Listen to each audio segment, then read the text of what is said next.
Em 1885, um homem não encomendou uma esposa a menos que ele estivesse desesperado ou prático. Silas Mercer era estritamente prático. Ele queria uma mulher para assar pão, remendar camisas e gerar filhos que pudessem segurar um rifle. Ele esperava Marianne, uma robusta moça da fazenda de Ohio. O que ele tirou do trem Union Pacific foi uma mulher em seda azul com olhos aterrorizados, mãos macias e um baú cheio de segredos que poderia matá-los ambos. Este não é um conto de fadas. Esta é a história de como uma mentira se tornou uma lenda e como a mulher errada acabou por ser a única pela qual valia a pena morrer. O calor em Blackwood Creek, território de Montana, não apenas sentava em você. Ele pesava você para baixo como um cobertor de lã molhado. Silas Mercer encostou-se contra o áspero poste talhado da plataforma do depósito, seu chapéu puxado baixo para proteger seus olhos do brilho implacável. Ele enrolou um cigarro com uma mão, um hábito da guerra, e observou o horizonte onde os trilhos de ferro convergiam em um único ponto. Ele não era um homem dado a nervos. Você não sobreviveu à Batalha de Shiloh ou 10 anos de condução de gado nas Badlands por ser nervoso. Mas hoje seu estômago parecia que estava cheio de vespas zangadas. Ela veio hoje. Chefe Silas olhou para Caleb, seu peão de 19 anos. Caleb estava vibrando com excitação, esfregando uma mancha de sua camisa de domingo. O trem está na hora, Caleb. Então ela deveria estar. Silas grunhiu. Eu aposto que ela é legal, Caleb disse sorrindo. Senhorita Marianne escreveu uma carta muito boa. Disse que ela pode fazer conservas e sabe como costurar uma colcha em 3 dias. Eu não me importo com colchas, Silas murmurou, acendendo um fósforo na sola de sua bota. Eu preciso de alguém que possa lidar com o isolamento. O Dublin não é um clube social. É trabalho duro e silêncio. Se ela não pode lidar com isso, ela estará no próximo trem de volta para Ohio. O apito gritou à distância, uma solitária baleia mecânica que mandou os cães vadios para debaixo da plataforma. Correndo, o chão começou a tremer. Silas endireitou-se, jogando seu cigarro na poeira e moendo-o.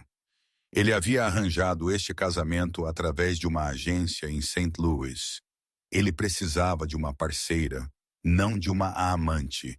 Seu pai, o velho Mercer, havia construído o rancho do nada e Silas pretendia mantê-lo assim.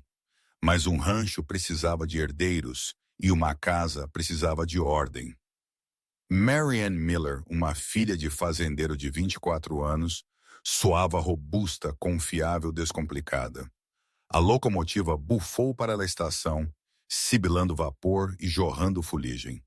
Os freios guincharam metal, moendo em metal até a besta parar. As portas abriram e os passageiros começaram a derramar-se. Garimpeiros, andarilhos, alguns vendedores com o cabelo penteado para trás. E então ela apareceu. Silas semicerrou os olhos. Ele estava procurando por uma mulher em algodão fiado em casa, talvez usando um capuz sensato. A mulher que pisou na plataforma usava um vestido de viagem de seda azul meia-noite profundo, empoeirado com a sujeira da jornada, mas inegavelmente caro. Era cortado na mais recente moda oriental, abraçando uma cintura que parecia muito frágil para carregar um balde de água. Ela usava um chapéu com um pequeno véu, e debaixo dele seu rosto estava pálido, seus olhos largos e guinando para a esquerda e para a direita, como um veado encurralado. Ela não carregava uma mala de tapete. Ela ficou ao lado de um maciço baú encadernado em couro com acessórios de latão, que parecia pesado o suficiente para afundar um navio. Caleb cutucou Silas. Essa não é ela, é? Ela parece... Bem, ela parece realeza. Silas franziu a testa. Ele andou para frente, suas botas pesadas nas tábuas de madeira. A mulher o viu se aproximando e enrijeceu. Ela agarrou seu guarda-sol tão apertado que seus nós dos dedos estavam brancos. Marianne Miller, Silas perguntou, sua voz rouca. A mulher hesitou. Um lampejo de algo medo. Culpa passou por seus olhos antes que ela se fortalecesse. Ela levantou o queixo. Sr. Mercer, sua voz era suave, refinada, faltando o sotaque chato do meio-oeste. Soava como música tocada em uma sala de visitas, onde ele nunca seria permitido. Eu sou Silas Mercer. Ele a olhou de cima a baixo, não fazendo nenhuma tentativa de esconder seu desprazer. Você não parece uma fazendeira leiteira. Ela engoliu em seco. A jornada foi transformadora. E aparências podem ser enganosas, Sr. Mercer. É melhor que sejam, Silas disse sem rodeios. Porque se você não consegue depenar uma galinha, você vai morrer de fome aqui. Ele agarrou a alça de seu baú maciço. Era absurdamente pesado. O que você tem aqui?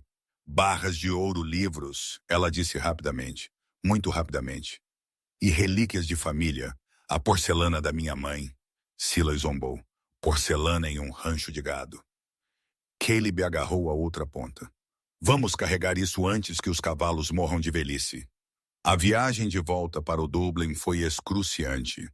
A carroça saltou sobre a trilha esburacada, levantando nuvens de poeira alcalina.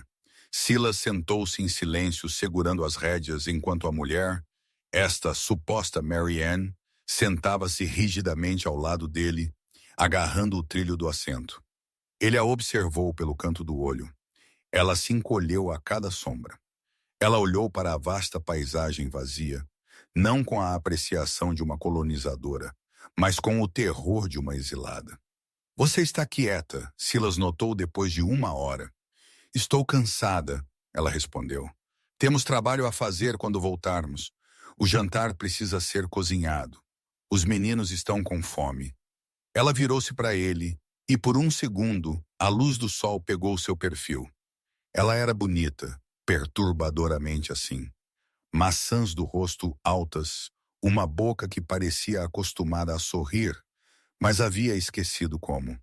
Eu sou capaz, Sr. Mercer, ela disse, embora sua voz vacilasse.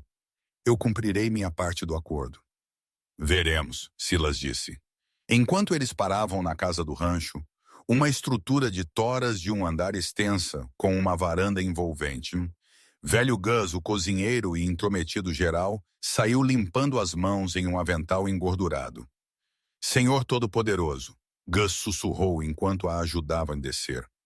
Silas, você pegou uma estrela cadente ou encomendou uma esposa, o júri está fora. Silas murmurou. Ele a observou subir os degraus, suas saias de seda farfalhando.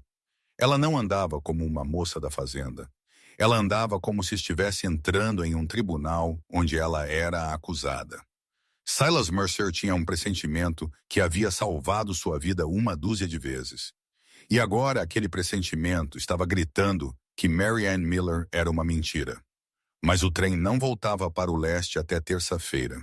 Ele estava preso com ela, e de qualquer coisa que ela estivesse fugindo, ele tinha uma suspeita desagradável de que estava montando um cavalo mais rápido do que ela. A primeira noite foi um desastre. Silas sentou-se à cabeceira da longa mesa de pinho, seus peões, Caleb, o velho Gus, um rastreador quieto chamado Jethro, e 2 andarilhos contratados para a temporada, observando a porta da cozinha com fome e antecipação. Ela está demorando muito, Caleb sussurrou. Talvez ela esteja fazendo um soufflé. Ouvi falar sobre esses em uma revista. Ela está fazendo ensopado, Caleb. Ou ela deveria estar, Silas resmungou. Ele se serviu de um copo de uísque. O ar na casa parecia mudado, carregado com o cheiro de água de lavanda e pânico. A porta abriu. A mulher entrou carregando um pesado pote de ferro. Ela havia mudado para um vestido mais simples, uma coisa de algodão cinza que era claramente nova e rígida, mas ela ainda o usava com um ar de elegância que não se encaixava no cenário. Ela colocou o pote com um barulho. O jantar está servido. Silas levantou a tampa. Dentro do ensopado havia uma bagunça enegrecida, coagulada. As batatas eram pedras cruas flutuando em gordura queimada. A carne era irreconhecível. O silêncio desceu sobre a mesa. Era o tipo de silêncio geralmente reservado para funerais ou enforcamentos. Bem, velho Gus disse diplomaticamente, é substancioso. Silas olhou para ela. Ela estava perto do fogão, apertando as mãos. Seu rosto estava corado, uma mancha de fuligem na bochecha, fazendo-o parecer mais jovem, mais vulnerável. O fogão é diferente do que estou acostumada, ela gaguejou. É um fogão a lenha, Marianne Silas disse, sua voz baixa, igual aos que eles têm em Ohio, igual aos que eles têm em todo lugar. Ele se levantou, arrastou sua cadeira para trás e andou até o armário. Ele puxou um pão e um bloco de queijo, jogou-os na mesa e sentou-se novamente. Comam o pão, meninos. O ensopado vai para os porcos se eles quiserem. Ela se encolheu como se ele a tivesse estapeado. Lágrimas brotaram em seus olhos, mas ela as piscou furiosamente. Ela não se desculpou novamente. Ela apenas virou, saiu pela porta dos fundos e sentou-se nos degraus da varanda. Silas mastigou seu pão com raiva. Ele não era um homem cruel, mas ele não podia suportar a decepção. Uma moça da fazenda que não conseguia cozinhar ensopado era como um cowboy que não conseguia cavalgar. Não era apenas incompetência. Era uma contradição. Mais tarde, naquela noite, a casa estava quieta. O vento uivou pelo desfiladeiro, chacoalhando os vidros das janelas. Silas deitou em sua cama, olhando para o teto. Seu quarto era no térreo do outro lado do corredor do quarto de hóspedes, onde ele a havia colocado. Ele não se casaria com ela, não legalmente, não na igreja, até que ele tivesse certeza. Ele ouviu um rangido. Silas estava fora da cama em um segundo. Seu revólver Colt Navy em sua mão antes que seus pés atingissem o chão. Ele moveu-se silenciosamente até a porta e a abriu um pouco. A sala principal era iluminada pelas brasas moribundas da lareira. A mulher estava lá. Ela não estava fugindo. Ela estava sentada no pequeno piano vertical desafinado que a mãe de Silas havia insistido em levar para o oeste 30 anos atrás. Ela não tocou. Ela apenas deslizou os dedos sobre as teclas, pairando, assombrando as notas sem fazer som. Sua postura estava curvada, sua cabeça baixa. Então ela estendeu a mão para o bolso de seu vestido e puxou um pequeno medalhão de prata. Ela o abriu, olhou para ele por um longo momento e o beijou. Silas observou. Ela não parecia uma noiva de encomenda masculina esquemática. Ela parecia uma mulher lamentando uma morte. Ele fechou a porta silenciosamente. Os próximos 3 dias foram uma guerra de atrito. Para seu crédito, ela tentou. Ela empolou as mãos, esfregando o chão com sabão de lixívia, embora tenha usado demais e quase arruinou a madeira. Ela tentou ordenhar a vaca e foi chutada, caindo na lama. Caleb correu para ajudá-la, mas ela o dispensou. Levantando-se e limpando a lama de seu rosto com uma determinação sombria que surpreendeu Silas. Ela não reclamou. Essa foi a coisa que impediu Silas de colocá-la na carroça de volta para a cidade. Ela falhou em tudo, mas ela continuou se levantando. No 4º dia, problemas chegaram. Silas estava no curral domando um novo Mustang quando Jethro chegou em seu cavalo espumando. Silas Jethro gritou, acidente lá embaixo no riacho. Caleb teve sua perna presa debaixo de uma viga caindo. É ruim. Ele está sangrando até a morte. Silas não hesitou. Peguem a carroça, Gus. Peguem o uísque e o ferro de cauterizar. Eles levaram Caleb de volta para a casa do rancho 1 hora depois. O menino estava pálido como um lençol, flutuando para dentro e para fora da consciência. Sua perna era uma bagunça, um corte irregular correndo do joelho ao tornozelo, a artéria atingida. Eles o deitaram na mesa de jantar. Sangue se acumulava no chão. Não consigo parar. Gus entrou em pânico, pressionando uma toalha na ferida. É muito profundo, Silas.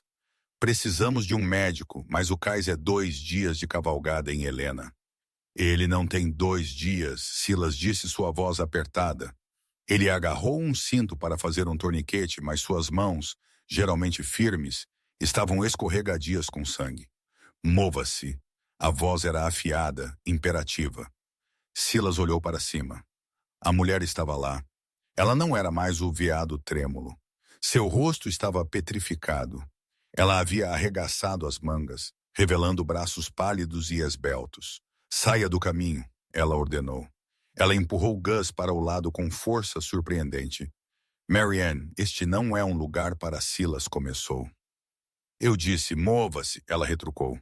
Ela olhou para a ferida, seus olhos examinando o dano com desapego profissional. Gus, ferva a água. Agora Jethro, segure os ombros dele. Silas, segure as pernas firmes. Não o deixe debater-se. Ela estendeu a mão para o bolso, não para um lenço, mas para uma pequena bolsa de couro que ela vinha carregando. Ela puxou uma agulha e um carretel de linha de seda fina. Você vai costurá-lo? Silas perguntou incrédulo. Com linha de costura? É seda cirúrgica, ela disse, sua voz cortada. E preciso do uísque, não para ele. Derrame-o nas minhas mãos e na agulha. Silas olhou para ela. Esta não era uma filha de fazendeiro. Esta não era uma mulher que aprendeu primeiros socorros de uma avó. Ela lidou com a agulha como um cirurgião. Ela trabalhou por 1 hora. Seus dedos se moviam com uma velocidade e precisão que era hipnotizante. Ela amarrou o sangrador, limpou a ferida e costurou a pele com suturas pequenas e limpas, que eram melhores do que qualquer coisa que o médico bêbado da cidade pudesse fazer. Quando ela terminou, Caleb estava respirando firmemente. O sangramento parou. Ela recuou, seu vestido cinza manchado de sangue. Suas mãos começaram a tremer, então a adrenalina diminuindo. Silas olhou para a linha limpa de pontos na perna de Caleb. Então ele olhou para ela. Quem é você? Ele perguntou baixinho. Ela limpou a testa com as costas da mão, deixando uma mancha de sangue. Ela olhou para ele e a máscara voltou ao lugar. Eu sou Marianne Miller, ela disse, embora a convicção tivesse desaparecido. Marianne Miller é uma moça da fazenda de Ohio, que não consegue cozinhar ensopado. Silas disse, aproximando-se. Você acabou de realizar uma cirurgia que a maioria dos médicos de campo não conseguiria lidar. Você fala com sotaque de Boston quando se esquece de escondê-lo. E aquele seu baú não tem porcelana nele, tem? Ela recuou contra o balcão. Silas, por favor. Eu quero a verdade. Ele rosnou. Agora. Ela abriu a boca para falar, mas um som de fora a parou. O troar de cascos, muitos deles. Silas virou-se para a janela. 5 cavaleiros estavam subindo a entrada. Eles usavam duster longos e carregavam repetidoras. Eles não eram peões. Liderando-os estava um homem com um distintivo de prata preso ao peito, mas não uma estrela de xerife. Era o distintivo particular da agência de detetives Pinkerton. A mulher ofegou. Silas viu a cor sumir completamente de seu rosto. Eles estão aqui por você? Silas perguntou. Ela assentiu, lágrimas finalmente derramando. Sim. O que você fez? Ela olhou-o diretamente nos olhos. Eu não o matei, Silas. Eu juro pela minha vida. Eu não matei o senador Sterling. Silas congelou. Senador William Sterling, um dos homens mais poderosos de Nova York. Os jornais estavam gritando sobre seu assassinato por semanas. Ele olhou para a mulher. Ele olhou para os cavaleiros parando em sua varanda. Ele olhou para Caleb dormindo pacificamente por causa das mãos dela. Silas Mercer era um homem prático, mas ele também era um homem que odiava invasões. Ele andou até a parede, pegou seu rifle Winchester e engatilhou a alavanca. Fique dentro, ele disse a ela. Ele saiu para a varanda para encontrar os homens que haviam vindo para enforcar sua noiva de encomenda. Silas pisou na varanda, a Winchester repousando facilmente na dobra de seu braço. O movimento era casual, mas a mensagem era clara. Os 5 cavaleiros pararam a 10 jardas dos degraus. O líder, o homem com o distintivo de prata da Pinkerton, tinha um rosto como couro curtido e olhos que continham 0 calor. Ele freou seu cavalo um enorme castrado baio e examinou Silas com tédio profissional. Boa tarde, o agente disse. Sua voz era seca como poeira. Eu sou o agente Connelly. Estes homens são meus deputados. Estamos procurando por uma mulher viajando sob o nome Mary Ann Miller. Silas não piscou. Você está invadindo o Dublin Connelly. Declare seu negócio e dê meia volta. Connelly sorriu. Um fino esticar de lábios sobre dentes amarelados. Meu negócio é justiça, Sr. Mercer. Rastreamos a dama de St. Louis até o terminal ferroviário. O chefe da estação disse que você a pegou. Sabemos que ela está lá dentro. Eu peguei minha esposa. Silas mentiu suavemente. Nós somos recém-casados. Se você pensa que vai invadir a casa de um homem e incomodar sua noiva em sua lua de mel, você tem um julgamento pobre. Sua esposa é uma fugitiva procurada. Connelly cuspiu, perdendo a paciência. Ela é procurada pelo assassinato do senador William Sterling na cidade de Nova York. Agora você pode entregá-la e esqueceremos que você a abrigou, ou podemos queimar esta bela casa ao redor de suas orelhas e levá-la de qualquer maneira. A ameaça pairava pesada no ar quente da tarde. Dentro da casa, Clara Stanton pressionou suas costas contra a áspera parede de toras, tremendo apesar do calor. Ela ouviu o clique de martelos sendo puxados para trás em revólveres lá fora. Você está muito longe da jurisdição de Nova York, Silas disse, sua voz caindo uma oitava. Aqui fora, não gostamos de pistoleiros ameaçando incêndio. O primeiro homem que descer de seu cavalo leva uma bala. Isso é uma promessa. Era um blefe, e ambos sabiam disso. 5 contra 1. Mas Silas tinha a vantagem da varanda, e ele tinha uma reputação que havia chegado até St. Louis. Connelly hesitou.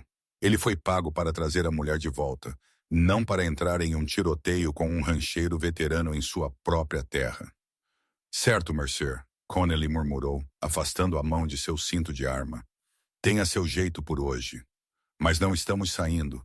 Sentaremos na beira de sua propriedade até o inferno congelar ou ela tentar fugir. E se eu tiver que cavalgar para Helena para um mandado de um marechal dos exércitos quando eu voltar, não estarei pedindo educadamente. Connelly sacudiu a cabeça para seus homens. Eles viraram seus cavalos lentamente, mantendo contato visual com Silas, e cavalgaram de volta pela longa entrada para a estrada principal, onde montaram acampamento logo após a linha da cerca. Silas os observou até eles desmontarem, então soltou um fôlego que não percebeu que estava segurando. Ele virou e voltou para dentro. A cozinha ainda estava tensa. Gus e Jethro estavam observando a mulher Clara com uma mistura de admiração e suspeita. Ela ainda estava de pé perto da pia, sangue secando em seu vestido cinza. Silas encostou seu rifle na parede. Gus assuma a vigilância de Caleb. Jethro vá verificar o perímetro. Certifique-se de que eles realmente pararam na estrada. Os homens correram para obedecer, felizes por escapar da atmosfera sufocante. Silas entrou na cozinha, puxando uma cadeira e sentando-se nela ao contrário. Ele olhou para a mulher. Sente-se, ele ordenou. Ela hesitou, então sentou-se em frente a ele. Suas mãos, tão firmes durante a cirurgia, tremiam novamente. Os Pinkerton pensam que você matou um senador. Silas começou sua voz plana. Você disse que não, mas você não disse que não estava lá. Ela olhou para cima, seus olhos azuis marcantes contra seu rosto pálido. Meu nome é Clara Stanton. Meu pai era o Dr. Elias Stanton, cirurgião-chefe do Hospital Bellevue. Eu não fui treinada como enfermeira, Silas. Eu fui treinada como médica secretamente por ele desde que eu tinha 16 anos. Mas nenhuma faculdade de medicina admitiria uma mulher. Silas assentiu lentamente. Isso explicou a seda cirúrgica. E o senador, ele era um paciente, um homem vil. Ele batia em sua esposa terrivelmente. Eu estava em sua casa para uma consulta e o encontrei atacando-a. Eu tentei impedi-lo. Ele se voltou contra mim. Ele estava bêbado, violento. Eu o empurrei. Ele caiu para trás por um pequeno lance de escadas de mármore e quebrou o pescoço. Ela olhou para suas mãos. Foi um acidente. Autodefesa. Mas quem acreditaria em mim? Uma mulher médica em um quarto sozinha com um senador morto. Eles chamaram de assassinato em 1 hora. Eu tive que fugir. E Mary Ann Miller. Eu a conheci em uma pensão em St. Louis. Ela estava morrendo de febre tifoide. Ela me deu seus papéis, sua passagem. Ela me disse para aproveitar sua chance em uma vida aqui fora porque ela não conseguiria. Eu a enterrei sob meu nome. Silas sentou-se para trás, esfregando o queixo. Era uma história e tanto. Era também o tipo de história que fazia as pessoas serem enforcadas. Você trouxe uma tempestade à minha porta. Clara, Silas disse baixinho. Eu sei, e sinto muito desesperadamente. Eu sairei esta noite. Eu não o colocarei em perigo mais. Silas olhou para a janela em direção à distante fogueira dos Pinkertons. Você não conseguiria fazer 1 milha. Connelly é um cão de caça. Ele te pegaria antes que você cruzasse o riacho. Ele olhou de volta para ela. Ele se lembrou do jeito que ela o havia mandado para salvar Caleb. Ele se lembrou da garra que levou para viajar pelo país com uma acusação de assassinato pairando sobre sua cabeça. Silas Mercer não gostava de ser ameaçado em sua própria terra, e ele tinha um estranho recém-descoberto respeito por esta mulher que era feita de seda e aço. Você não vai a lugar nenhum, Silas disse levantando-se. Vá se lavar. Se vamos estar sob cerco, precisamos de um médico que não pareça um açougueiro. O cerco ao rancho Dublin começou silenciosamente. Connelly e seus homens não atacaram. Eles apenas esperaram. Eles montaram um bloqueio na única estrada de entrada ou saída, cortando efetivamente o rancho dos suprimentos em Helena. A vida dentro da casa do rancho mudou da noite para o dia. A pretensão da noiva de encomenda masculina havia sumido. Clara mudou-se para o quarto de hóspedes de verdade. Não mais temendo o julgamento de Silas, mas temendo os homens lá fora, ela trocou seus vestidos de seda por 2 pares de levis e camisas de flanela tiradas do estoque do alojamento. Eles eram muito grandes, apertados com um cinto, mas ela os usava com uma praticidade sombria. Na manhã seguinte ao confronto, Silas a encontrou na varanda ao amanhecer, olhando para a distante linha de Pinkertons. Ele andou até ela e entregou-lhe um pesado Colt Peacemaker. Ela olhou para ele como se fosse uma cobra venenosa. Eu odiava armas. Meu pai passou a vida reparando os danos que elas fazem. Elas são ferramentas, Clara, como um bisturi. Nas mãos erradas, elas causam caos. Nas mãos certas, elas salvam vidas. Se Connelly decidir invadir a casa, você não pode estar em defesa. Ela pegou a arma pesada. Sentia-se alienígena em suas pequenas mãos. Vamos, Silas disse. Vamos para trás do celeiro. Começaremos com latas. Aprender a atirar era mais difícil do que aprender cirurgia. Exigia um tipo diferente de firmeza, um tipo diferente de desapego. O recuo machucou seu ombro e o barulho a fazia estremecer toda vez. Mas Silas era paciente, um contraste marcante com o homem rude que a havia conhecido no trem. Ele ficou atrás dela, ajustando sua empunhadura. Sua voz baixa e calma em seu ouvido. Não lute contra o coice, monte-o, expire, então aperte. Não o puxe bruscamente.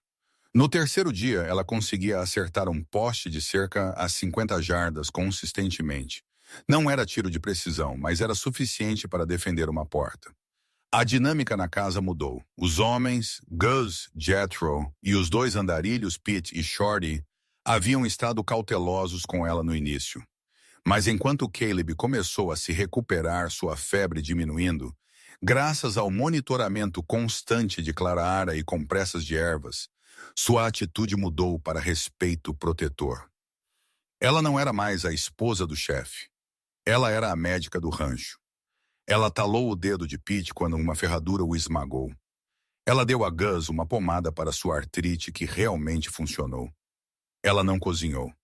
Gus assumiu isso de volta, felizmente, mas ela organizou o porão de raízes, inventariou seus suprimentos minguantes e manteve o alojamento mais limpo do que nunca. Ela trabalhou mais duro do que qualquer um deles, talvez tentando fugir de sua culpa. Ela estava acordada antes do amanhecer e dormia muito depois do anoitecer, seu rosto sujo de terra, suas mãos calejadas. A delicada aristocrata havia sumido, substituída por uma mulher da fronteira funcionando à base de adrenalina e medo. Uma noite, uma semana após o cerco, uma tempestade rolou sobre as planícies. O relâmpago era irregular e intenso, iluminando a paisagem em rajadas intermitentes de luz azul-branca. Silas estava de vigia na varanda, um capa de chuva jogada sobre seus ombros. Clara Ara saiu segurando 2 canecas de café. O vapor enrolou-se no ar fresco e carregado. Ela entregou-lhe uma xícara e encostou-se no corrimão ao lado dele. Eles observaram a tempestade em silêncio por um longo tempo. A proximidade entre eles era elétrica, mais densa do que a umidade no ar. Quanto tempo podemos aguentar? Silas, ela perguntou baixinho. Temos farinha e carne seca para mais 2 semanas se racionarmos. A água do poço está bem. O problema é munição. Temos o suficiente para uma escaramuça, não uma guerra. Por que você está fazendo isso? Ela virou-se para olhá-lo. O relâmpago brilhou, iluminando seu rosto. Ela parecia exausta, aterrorizada e incrivelmente bonita. Você poderia ter me entregado. Ninguém o teria culpado. Silas tomou um gole do café amargo.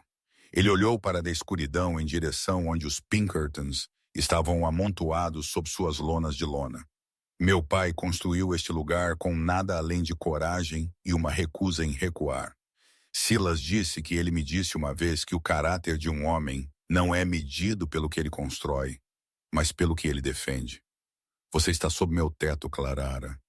Você salvou a vida do meu homem, e eu não gosto de valentões usando distintivos comprados com o ouro do senador. Ele virou-se para ela. O espaço entre eles parecia muito pequeno, e talvez ele adicionou sua voz áspera. Eu só não quero que você vá embora. A respiração de Clara prendeu-se. Ela estendeu a mão pairando sobre seu braço, então repousando em sua manga. Foi a primeira vez que ela o tocou, não por necessidade, mas por desejo. Eu não quero ir embora também, Silas. Ele se aproximou. Ele podia sentir o cheiro da chuva em sua pele misturado com o leve cheiro de sabão de lixívia. Ele inclinou o queixo dela para cima. Ela não se afastou. Ele a beijou. Não foi gentil. Foi desesperado, alimentado por dias de tensão e a ameaça iminente fora da cerca. Ela o beijou de volta com igual fervor, suas mãos agarrando a frente de seu casaco de chuva. Por um momento, a tempestade, os Pinkertons, a acusação de assassinato, tudo desapareceu. Um trovão acima os separou. Eles se olharam, respirando pesadamente. A realidade voltou com tudo. Entre, Silas sussurrou asperamente. Vá dormir, Clara. Ela assentiu, tocou seus lábios e deslizou de volta para dentro da casa. Silas permaneceu na varanda, olhando para a chuva, seu coração batendo contra suas costelas como um pássaro preso. Ele soube então que estava em um problema muito mais profundo do que havia pensado. Pelo 10º dia, o café havia sumido. A farinha estava baixa. A atmosfera na casa do rancho era frágil.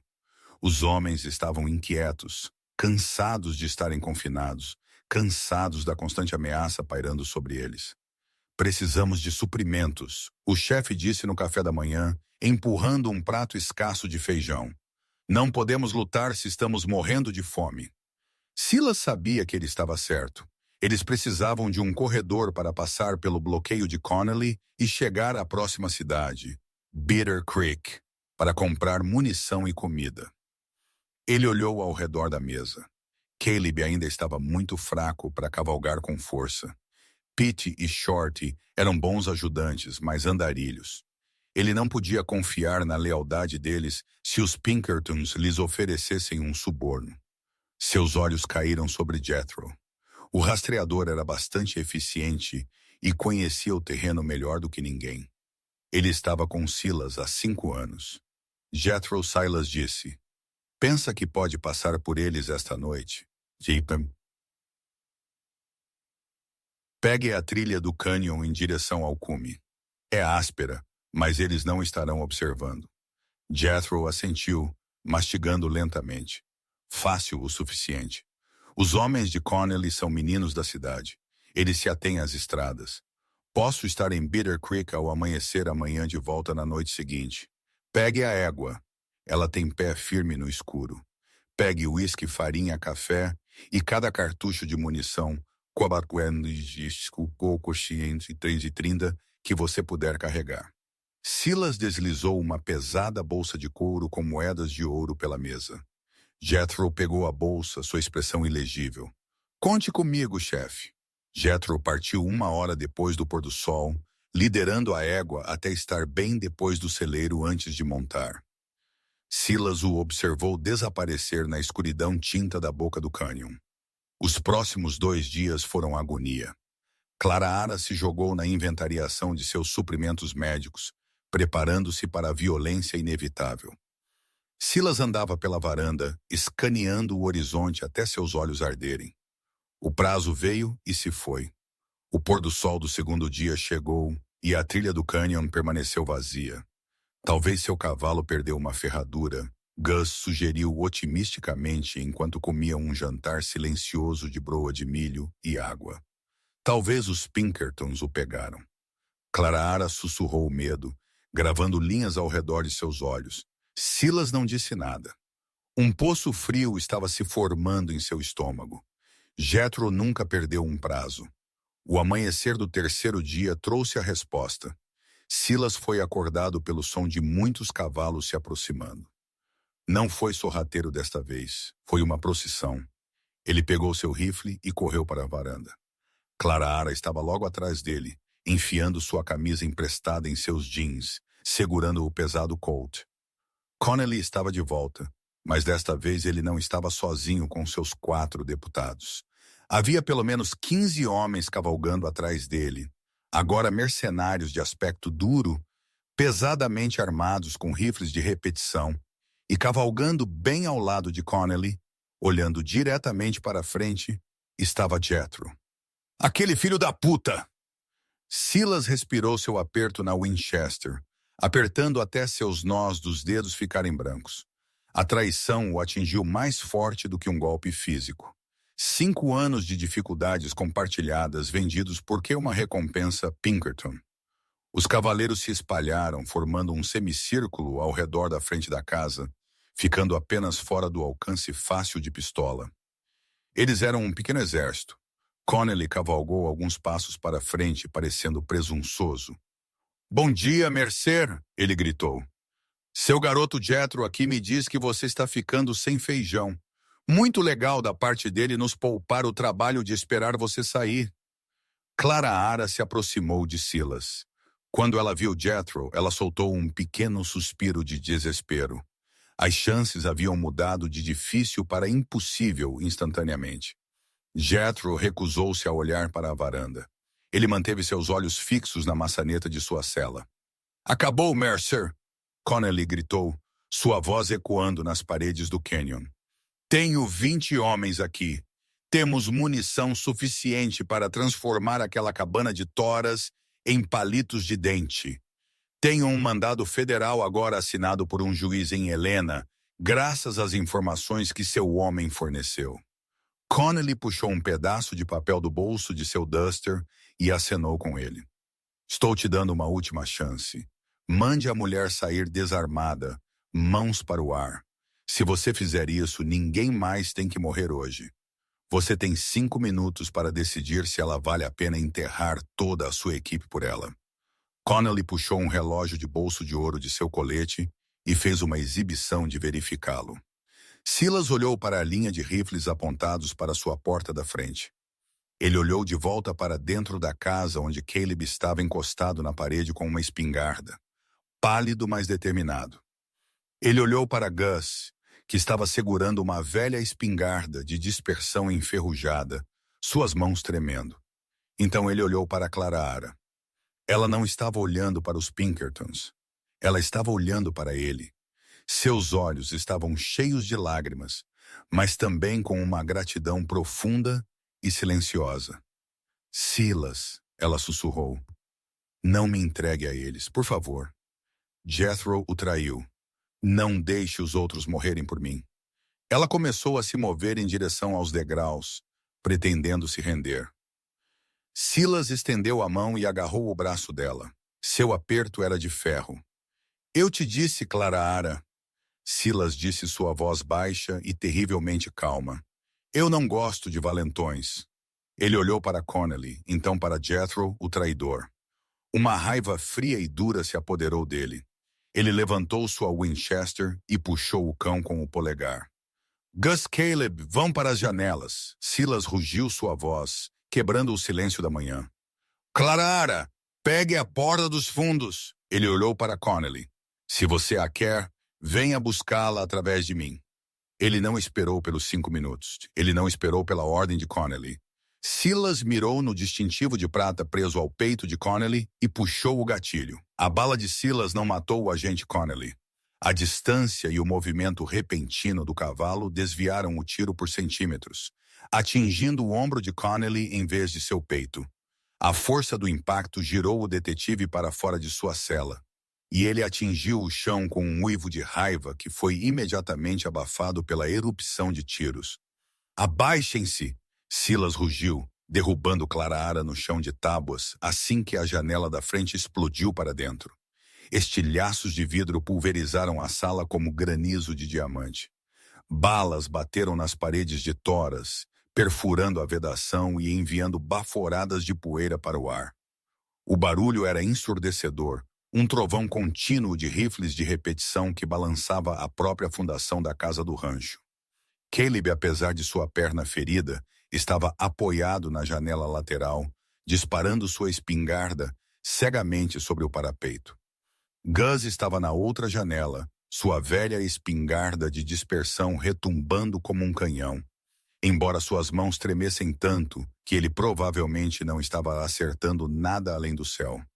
Fiquem baixos, rastejem para a cozinha, Silas comandou Clara, arrastando-a pela parte de trás de sua camisa de flanela. A chaminé de pedra é a única cobertura. Eles rastejaram pelo chão. O ar acima deles vivo com chumbo. Uma bala atingiu a lâmpada a óleo na mesa, estilhaçando-a e derramando combustível pela madeira, mas milagrosamente ainda não pegou fogo. Lá fora, o tiroteio parou enquanto os mercenários recarregavam. Queimem-nos! A voz de Connelly gritou de trás de um cocho de água. Incendeiem o telhado. Eu os quero mortos. Silas espiou por uma fresta na porta. Ele viu homens acendendo tochas, trapos enrolados em paus e encharcados em querosene. Eles vão queimar a casa, Silas. Clara sussurrou. Seu rosto marcado com poeira e sangue de um corte superficial na bochecha. Ela agarrou o Colt Peacemaker com os nós dos dedos brancos. Não podemos contê-los. Nós não vamos, Silas disse, sua mente correndo. Ele olhou para Gus. Gus o alçapão do porão de raízes na despensa, claro. Mas não vai a lugar nenhum, Gus chorou. É apenas um buraco no chão. Vai fundo o suficiente, Silas disse. Me escute. A fumaça vai encher este lugar em 2 minutos. Nós vamos para o porão. Esperamos o telhado pegar fogo. Quando a fumaça ficar espessa o suficiente para nos esconder, nós saímos pela parte de trás, vamos para o leito do riacho e circulamos para o celeiro. Precisamos dos cavalos. E quanto a Jethro? Caleb perguntou, sua voz falhando. Silas endureceu a mandíbula. Jethro fez sua escolha. Uma tocha flamejante esmagou a janela quebrada, rolando para o tapete. Outra pousou no telhado da varanda. Os touros de pinhos secos, temperados por 30 verões e invernos rigorosos, pegaram fogo instantaneamente.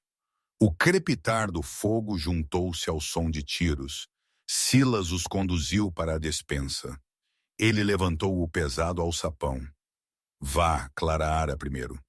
Enquanto desciam para o fresco úmido e escuro da adega, Silas deu uma última olhada pela janela dos fundos.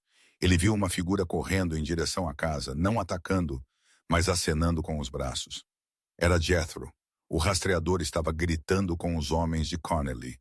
Não, você disse que o pegaríamos vivo. Você não pode queimá-lo. Caleb está lá dentro. Cale a boca, seu covarde traidor. Um mercenário rosnou. Silas observou enquanto o mercenário levantava seu rifle e atirava em Jethro nas costas. O rastreador caiu de bruços na terra, estendendo a mão em direção à casa que ele havia traído. Silas sentiu uma pontada de arrependimento doentio, mas ele bateu o alçapão. Fumaça já estava enrolando sob as tábuas do assoalho. Eles se amontoaram no escuro pelo que pareceu uma eternidade. O rugido do fogo ficou mais alto, soando como um trem de carga diretamente acima. O calor começou a irradiar através da madeira acima deles. Agora, Silas chiou. A parede dos fundos da casa terá desabado. A fumaça cobrirá a corrida para o riacho. Ele empurrou o alçapão para cima. A cozinha era um inferno. O calor era escaldante. Cubram suas bocas. Eles saíram correndo, tossindo, olhos lacrimejando. A parede dos fundos estava realmente sumida, consumida pelas chamas. Fumaça preta e espessa ondulava no quintal, criando uma parede de escuridão. Corram! Silas agarrou a mão de Clara. Gus apoiou Caleb. Eles correram pela fumaça, cegos e engasgando. Balas zuniram por eles. Tiros aleatórios disparados na névoa, mas os mercenários estavam focados na frente da casa, esperando que eles saíssem pela porta da frente para se render. Eles atingiram o leito seco do riacho e rastejaram pelas pedras, ficando baixos até alcançarem a parte de trás do celeiro. Silas abriu as portas do celeiro. Os cavalos estavam em pânico, sentindo o cheiro da fumaça. Aparem rápido, Silas ordenou. Gus, ajude Caleb a subir. Você cavalga em dupla no cavalo de arado. Clara, pegue o Mustang. Eu pegarei o baio. Para onde estamos indo? Clara ofegou, apertando a Cília com mãos trêmulas. A garganta do diabo, Silas disse sombriamente. O canyon. Esse é um canyon em caixa, Gus argumentou. Não há saída. Ah, se você sabe, as trilhas de cabra, Silas disse. É o único lugar onde os cavalos podem lidar com o que seus montados pesados não podem seguir. Eles montaram. Silas sacou sua Winchester.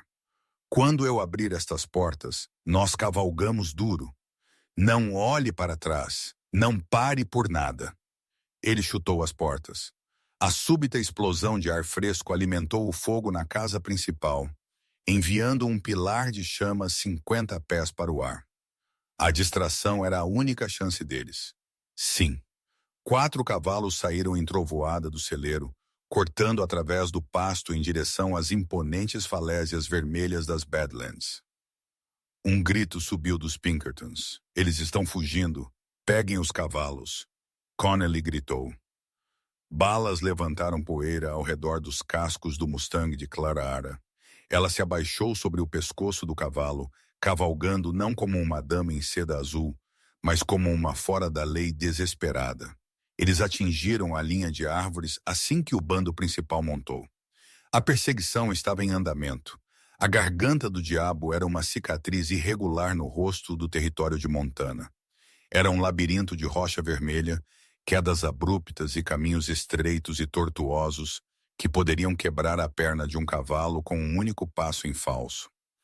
Silas conduziu o grupo para as sombras do cânion. O sol estava se pondo, pintando as rochas da cor de sangue seco. Eles haviam cavalgado por 2 horas, empurrando os cavalos ao limite. Atrás deles, o eco de cascos batendo em pedra era constante. Connelly era implacável. Ele não os estava rastreando. Ele os estava caçando. Não podemos manter este ritmo, Gus gritou sobre o vento, segurando Caleb para evitar que o menino escorregasse. A ferida de Caleb abriu. Ele está sangrando através das bandagens. Silas parou em um gargalo estreito onde a trilha se alargava em uma pequena bacia cercada por falésias altas. É isso, Silas disse desmontando. A trilha termina aqui para os cavalos. O caminho de cabra pela falésia é apenas tráfego a pé. Não podemos carregar Caleb por aquela falésia, Clara disse, sua voz tremendo, mas firme. Ela escorregou do Mustang, suas pernas quase falhando. Não, Silas disse suavemente.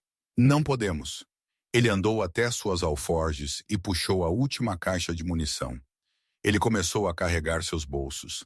Gus, pegue Caleb e Clara, esconda-se nas cavernas, na parte de trás da bacia. Eu segurarei o gargalo. Não, Clara gritou. Ela agarrou seu braço.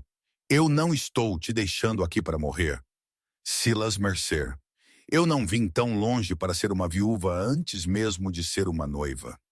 Silas olhou para ela. Seu rosto estava irreconhecível sob a sujeira, mas seus olhos eram as coisas mais ferozes que ele já havia visto. Clara, há 20 deles. Eu posso engarrafá-los na passagem estreita por um tempo, mas eventualmente nada. Ela retrucou. Ela puxou o pesado Colt Peacemaker de seu cinto. Ela verificou o cilindro. Estava totalmente carregado. Lutamos juntos ou morremos juntos. Silas olhou para ela por um longo segundo. Então um sorriso lento e perigoso se espalhou por seu rosto. Certo, doutora. Você pega a crista esquerda. Mantenha a cabeça baixa. Eles se posicionaram atrás das pedras na boca do gargalo. O som dos cavaleiros se aproximando ficou mais alto. Connelly apareceu primeiro, sua silhueta emoldurada pela luz moribunda. Ele diminuiu, sentindo a armadilha. Mercer. Sua voz ecoou nas paredes do canyon. Não há mais para onde correr. Dê-me a garota e eu farei isso rápido. Venha pegá-la! Silas gritou. O tiroteio que se seguiu foi brutal e em curta distância. Os mercenários tiveram que desmontar para entrar na passagem estreita, anulando seus números. Eles vieram em ondas, atirando descontroladamente. Silas era uma máquina. Ele disparou, engatilhou a Winchester e disparou novamente, cada tiro contando. Na crista esquerda, Clara disparou mais devagar, mas sua mira era verdadeira. Ela atingiu um homem tentando flanqueá-los, fazendo-o recuar correndo, mas eles estavam sendo sobrecarregados. Uma bala ricocheteou em uma rocha e raspou a têmpora de Silas, cegando-o com sangue por um momento. Outra atingiu sua coxa, derrubando-o de joelhos. Silas! Clara gritou. Connelly viu sua oportunidade. Ele avançou pela fumaça, seu revólver levantado, mirando diretamente no peito de Silas. Silas tropeçou com seu rifle. A alavanca emperrou. Clara se levantou. Ela saiu de trás de sua cobertura, expondo-se completamente. Ela segurou o pesado Colt com as duas mãos, nivelou-o e lembrou-se da voz de Silas em seu ouvido. Expire. Aperte. Ela disparou. A bala atingiu Connelly em cheio no peito. A força do cartucho calibre 45 o derrubou para trás de seus pés. Ele caiu pesado na poeira, ofegou uma vez e ficou imóvel. O silêncio caiu sobre o cânion. Os mercenários, vendo seu líder morto, e não sendo pagos o suficiente para morrer pela rancor de um homem morto, pararam de atirar. Connelly está morto! Um deles gritou. Estou fora! Eu também! Eles recuaram, o som de seus cavalos desaparecendo na noite. Clara deixou cair a arma. Suas mãos tremiam tão violentamente que ela não conseguia uni-las. Ela correu pela encosta até onde Silas estava caído contra uma rocha. Silas! Ela rasgou uma tira de sua camisa e a pressionou contra a ferida na perna dele. Fique comigo. Silas gemeu, abrindo os olhos. Ele olhou para o corpo de Connelly, então para ela. Belo tiro, Sra. Mercer, ele sussurrou, 6 meses depois. A nova casa no Dublin era menor que a antiga, mas a madeira cheirava fresca e limpa. Silas sentou na varanda, sua perna rígida, mas funcional. Ele observou as folhas de outono ficando douradas ao longo do riacho. Clara saiu carregando uma bandeja de limonada. Ela usava um vestido simples, de chita, mas ela o usava com a mesma graça com que havia usado a seda. O correio veio, ela disse, entregando-lhe uma carta com um carimbo de Nova York. Era do promotor distrital de Nova York. Silas abriu. Bem, as acusações foram retiradas, ele leu. A senhora Sterling, a viúva do senador, finalmente testemunhou. Ela admitiu tudo. Ela disse que você salvou a vida dela naquela noite, Clara Ara. Ela disse que o senador caiu ao tentar te atacar. Clara Ara fechou os olhos e soltou um longo suspiro, o peso final se levantando de seus ombros. Acabou, ela sussurrou. Silas estendeu a mão e pegou a dela.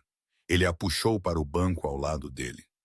Não acabou, ele disse, beijando seus nós dos dedos. Apenas começando. Ele olhou para o horizonte onde os trilhos do trem cortavam as planícies. Ele esperava uma noiva simples para assar pão e remendar camisas. Em vez disso, ele conseguiu uma mulher que podia costurar uma ferida, cavalgar através do fogo e atirar em um homem a 50 passos. Silas Mercer era um homem prático, e ele sabia que havia conseguido a melhor parte do negócio. E essa é a história de Silas e Clara Ara. Um romance forjado em pólvora e garra. Isso mostra que às vezes a pessoa errada é exatamente quem você precisa quando o mundo pega fogo. Se você gostou desta jornada dos trilhos às terras selvagens, por favor, aperte aquele botão de curtir. Isso realmente ajuda o canal a crescer. E se você quiser mais histórias do Velho Oeste, contos de foras da lei, homens da lei e amor indomável, certifique-se de se inscrever e tocar o sino de notificação para que você nunca perca um upload. O que você acha? Clara Ara estava certa em manter seu segredo ou ela deveria ter contado a Silas desde o início? Deixe-me saber nos comentários abaixo. Obrigado por assistir e eu te vejo no